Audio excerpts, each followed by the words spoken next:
try to tell you that you can't live. Go and get the money. Wanna try to tell you that you can't win. Go and get the money. Wanna try to take away your aim is. Go and get the.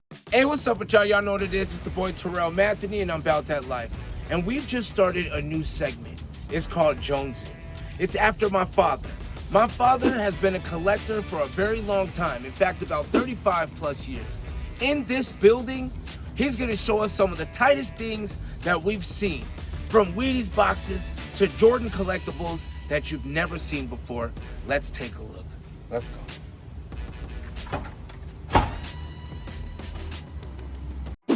Hey, what's up with y'all? Y'all know what it is. It's the boy Terrell, and I'm about that life. And right now, I've created a series about collectors, and the first collector is going to be none other than my pop, the one and only Jonzun, Jonzun, right here. All right, so I wanted to ask you a questions, but we're just going to cut to the chase and ask you why you started collecting in the first place. Like, what inspired you? What inspired me is because I'm an artist, first of all. I'm a fine artist. I love to draw. I always drew comic book characters, things like that. But then when I was young, I started collecting things like, you know, coins. People collect coins and things like that. And then when I got older, I said, Michael Jordan came out. And I bought some Jordan sneakers, the Jordan 1s. And then I said, you know what? This guy might be something. And he might blow up. And his shoes might be the next big thing. And then when I was wearing them, people were like, oh, it's not going to be nothing. So then the Jordan 2s came out, then the Jordan 3s. And I was like, okay, it's starting to grow now. People are starting to like sneakers. And then I said to some people at work, they said, well, why are you collecting? I said, I think I'm going to start collecting sneakers. They said, why do you collect sneakers? I said, I think one day sneakers is going to be a big thing. And I think this man, Michael Jordan, is going to change the game. So then they said, well, no, the big thing right now is Cabbage Patch dolls. I said, Cabbage Patch dolls? They said, that's what you should be collecting, Cabbage Patch dolls. I'm not going to collect no Cabbage Patch dolls. I'm going to stick to the sneakers, and I think that's going to grow. And then over time, then they said, Beanie Babies came out.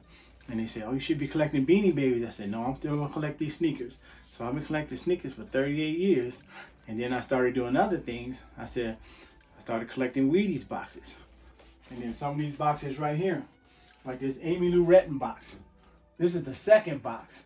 Her first box was worth a lot of money. She was the first gymnast to be on a Wheaties box. And that box right today is probably around $7,000 or $9,000 for that box. I don't know what this box is going to be. So somebody had told me, well, you know, all the cereal boxes going to get mealworms and bugs. So they said, you should take this cereal out. So then I started taking all my cereal out of these boxes here. And then I said, this don't make sense to me, man. So I called Wheaties. And Wheaties said, our Wheaties will never expire. They'll never have bugs, or they're built to be sealed for life. So they said, you don't have to take them out the box. So now on my new boxes, I keep them in the box. I keep the cereal in the box. And it says up to the collector who wants it and who doesn't. So I'm going to leave all this for all my kids. And one day all this stuff be worth some money. I got it. And we can go into them. So you see this box right here? Peyton Manning. Stack my money so tall that I can see green ooze out the wall. I was in the gym, but I never got tall. Now I got the key to the ship like ball. I'm a big baller, you leaning, independent, doing big things. Hated me since 16. They gon' really hate me when the wrist bling. Ever since they told me that I can't win, I've been going dummy. Oh, now you want my time, girl, face it. You know you ain't.